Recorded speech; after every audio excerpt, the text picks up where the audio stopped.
adalah gembalaku, takkan kekurangan aku. Saudara-saudari terkasih, selamat pagi, salam jumpa lagi dalam Sabda Siap Saji, Minggu 21 Maret 2021, hari Minggu Prapaskah kelima atau kita memasuki masa sengsara.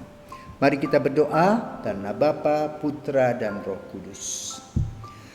Bapa penuh kasih, Paskah semakin dekat. Kini kami memasuki masa sengsara Yesus, di mana Yesus selalu disudutkan di mana-mana. Dan Ia menyadarkan kepada setiap orang bahwa seperti biji yang mati yang akan menumbuhkan benih yang baru, pohon yang baru, bunga dan buah yang baru, yang menggambarkan pengorbanan. Demikian pula Yesus berkorban sebagai manusia yang akan menyelamatkan kami dari dosa-dosa. Dan tentu saja kesengsaraannya itu menjadi bagian dari kehidupan dan risiko sebagai putra Allah, di mana kami boleh belajar bagaimana caranya berkorban. Tidak hanya mencintai diri sendiri, tetapi mencintai sesama. Yesus telah menjadi contoh bagi kami. Ajarlah kami ya Bapa, agar kami boleh belajar mengikutinya, berani berkorban, dan ini merupakan risiko dari panggilan kami masing-masing. Ini semua ya Bapa kami persembahkan kepadamu dengan perantaraan Kristus Tuhan dan pengantara kami, kini dan sepanjang masa. Amin. Tuhan bersamamu dan bersama rohmu. Ini Injil Yesus Kristus menurut Yohanes. Dimuliakanlah Tuhan. Di antara orang-orang yang datang ke Yerusalem untuk merayakan Paskah terdapat beberapa orang Yunani. Orang-orang itu pergi kepada Filipus yang berasal dari Betsaida di Galilea. Lalu berkata kepadanya, "Tuan, kami ingin bertemu dengan Yesus." Filipus pergi memberitahukannya kepada Andreas dan berdua mereka menyampaikan pula kepada Yesus. Tetapi Yesus menjawab mereka katanya, "Telah tiba saatnya Anak Manusia dimuliakan.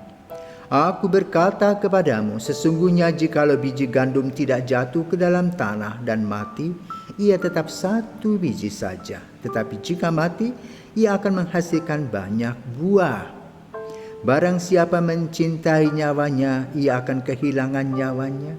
Tetapi barang siapa tidak mencintai nyawanya di dunia ini, ia akan memeliharanya untuk hidup yang kekal. Barang siapa melayani aku, ia harus mengikuti aku.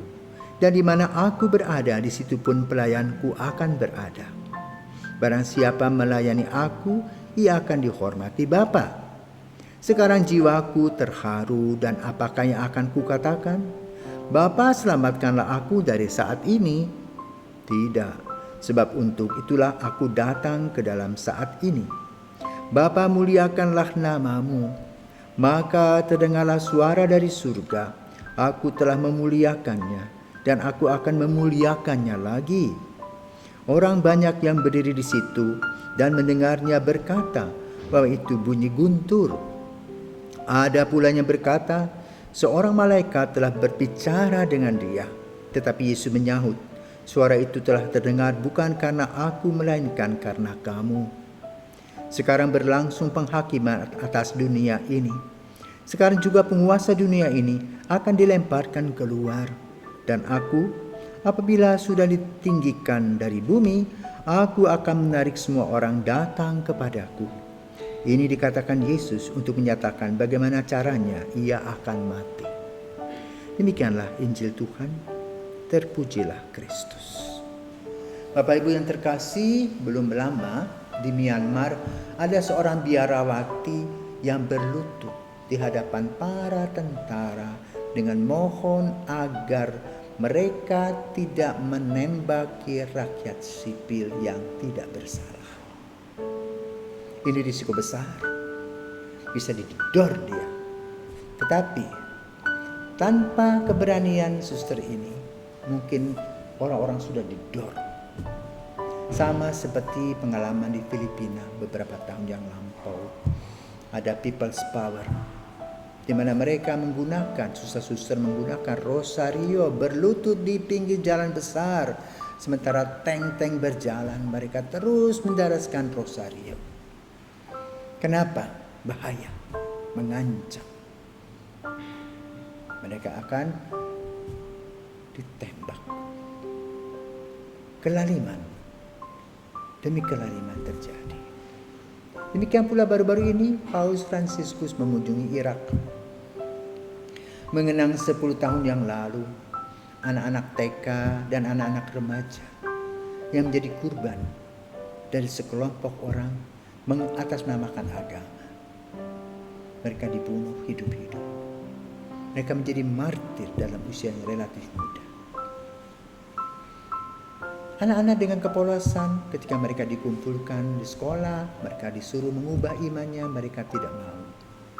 Mereka tetap mencintai Yesus. Kali ini dalam Injil kita mendengar bagaimana seorang Yunani datang kepada Yesus. Lalu apa yang terjadi dengan Yesus?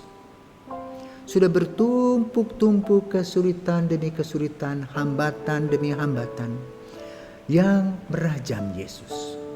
Apapun yang dilakukan selalu salah. Kegelapan, rasa hampa memberikan warnanya. Maka ia mengatakan, apa? Jikalau biji gandum tidak jatuh ke dalam tanah dan mati, ia tetap satu biji saja. Tetapi jika mati, ia akan menghasilkan banyak buah. Artinya bahwa kita harus melepaskan kepentingan-kepentingan sendiri.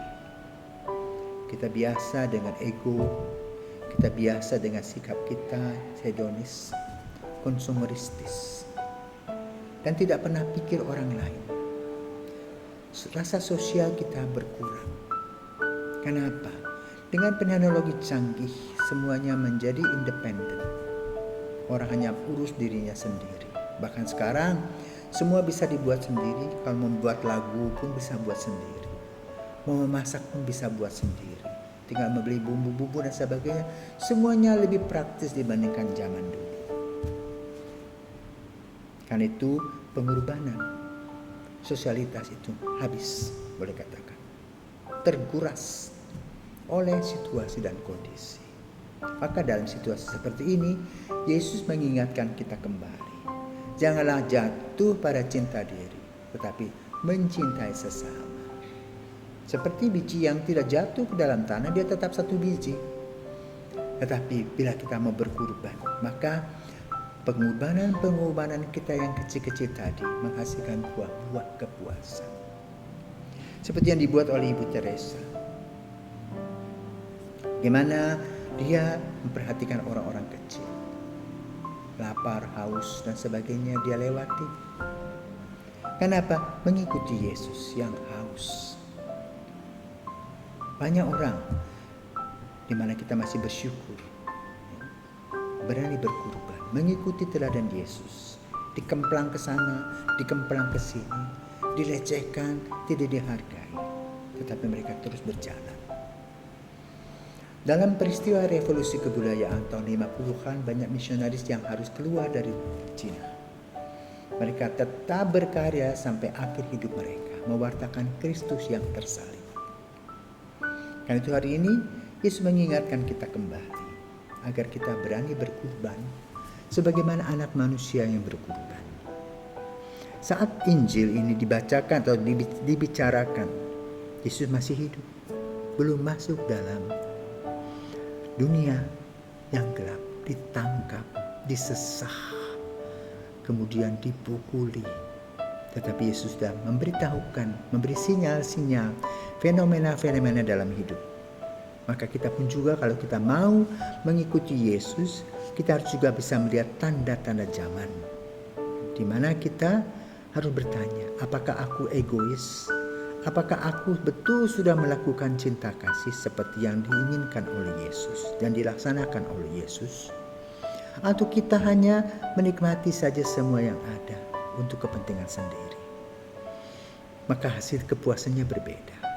Bila kita memberi diri kepada Tuhan melalui sesama kita, ada kepuasan batin. bersyukur karena hari demi hari penuh dengan berkat. Seperti danau di Galilea yang terus mengalir ke sungai Yordan.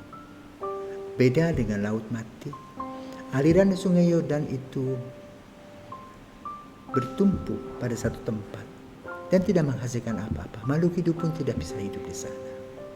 Jadi kalau kita berani berkurban, kita seperti danau Galilea yang subur, seperti Yesus yang disalibkan dan bangkit dan memberikan kepada kita ransum rohani luar biasa.